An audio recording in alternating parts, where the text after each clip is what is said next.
Le monde de l'invisible et du surnaturel est un sujet qui a toujours fasciné l'être humain, et ce, indépendamment de la culture ou de la religion. Nombreux sont ceux qui affirmeront qu'ils ne croient que ce qu'ils voient, et que le monde de l'invisible relève de la science-fiction ou de l'imaginaire. Et pourtant, l'œil humain a ses propres limites. Il y a tellement de choses dont personne ne peut nier l'existence et que nous ne pouvons percevoir. Par exemple, les ondes radio, les ondes électromagnétiques, les infrarouges ou les ultraviolets. Ce sont des choses que les yeux de certains animaux peuvent percevoir, mais qui sont totalement invisibles pour nous. Les djinns, les démons, les mauvais esprits, mais ils possèdent encore de nombreux autres noms. Et nous pouvons retrouver ces êtres mentionnés dans les religions qui sont apparues aux quatre coins de la planète. Que ça soit dans le judaïsme, la religion chrétienne, dans le bouddhisme, dans l'hindouisme, mais également dans de nombreuses autres religions disparues ou qui existent encore. Les musulmans qualifient ces êtres en tant que djinns. Le mot djinn est dérivé du verbe arabe janna, qui signifie cacher ou dissimuler. L'œil humain ne peut pas les percevoir. Ils sont donc invisibles aux hommes. Cette invisibilité est la raison principale pour laquelle certains nient leur existence. Mais certains hadiths nous informent que certains animaux peuvent les voir. En effet, tous ceux qui ont déjà possédé des animaux de compagnie, comme des chiens ou des chats, ont déjà dû les apercevoir fixer un mur ou un plafond pendant de longs moments, comme si quelque chose d'intrigant s'y déroulait, ou encore de les voir aboyer après quelque chose que nous ne pouvons pas voir. Alors, que sont les djinns et de quoi sont-ils faits ? Dans le Coran, Dieu nous informe de quoi sont faits les djinns. Nous avons créé l'homme à partir d'une argile sèche, extraite d'une boue malléable, alors que nous avons créé les djinns auparavant, d'un feu incandescent.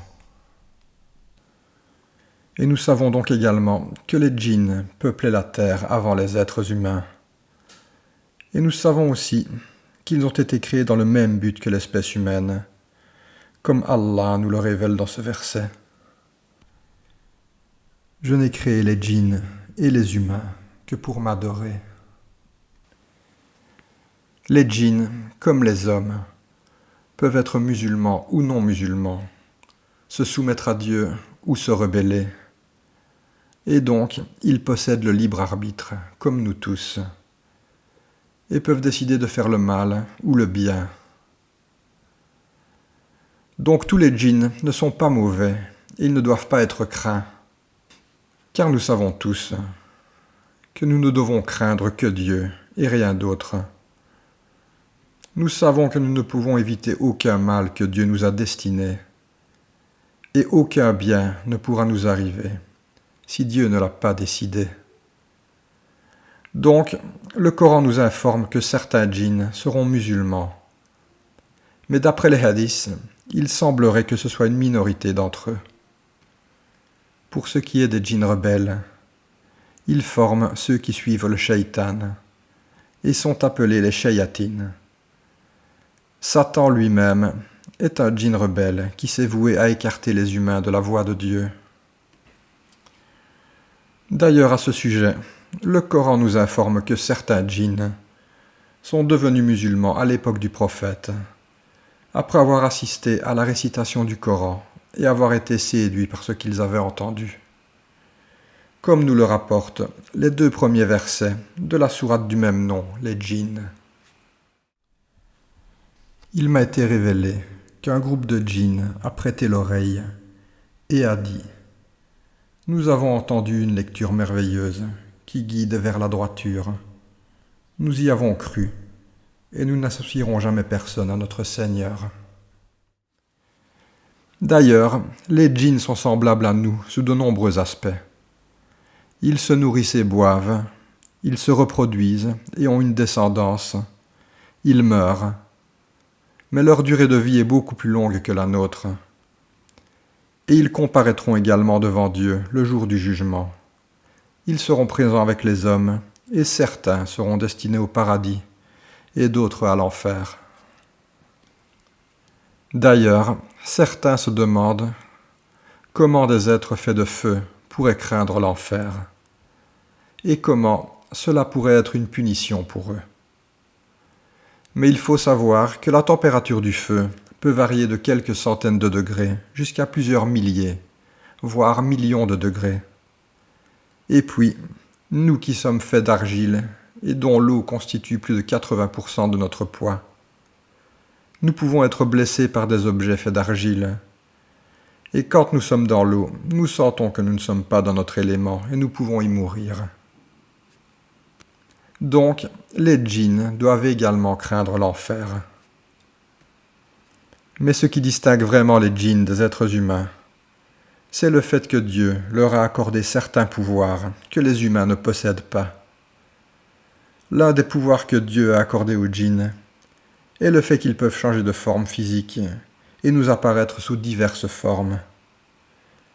Ils peuvent également posséder l'esprit et le corps d'autres créatures, bien qu'il s'agisse là d'une chose que Dieu leur a interdit. Et les possessions humaines terrifient et fascinent les hommes, aussi bien les athées que les croyants. Mais la véritable connaissance de ce phénomène est rare. De nombreux films ont en effet été tournés sur le sujet, mais ces films d'horreur et d'épouvante ne reflètent pas vraiment la réalité. Vu que l'industrie du cinéma est influencée par le christianisme, on peut y voir des scènes où les démons ou shayatines semblent effrayés à l'idée d'être confrontés à un crucifix, même si cela peut prêter à rire.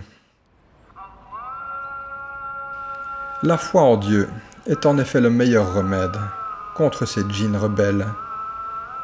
Et le prophète sallallahu alayhi wa sallam nous a également informé que le fait de réciter régulièrement le Coran dans nos maisons est un grand bénéfice, notamment la sourate al-Baqarah et surtout le verset du trône, Ayat al-Kursi, qui se trouve dans cette sourate.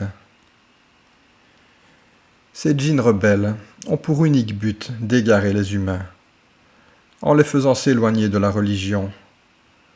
Cela peut être en associant quelqu'un ou quelque chose à Dieu, ou à adorer de fausses divinités, ou encore en banalisant certaines choses que Dieu nous a interdites, ou encore en se faisant du mal à nous-mêmes ou aux autres. Tous les humains de tout temps ont été confrontés à ces êtres, même les prophètes. Et le seul et unique moyen de s'en prémunir est la foi en Dieu et en la destinée, et la récitation du Coran.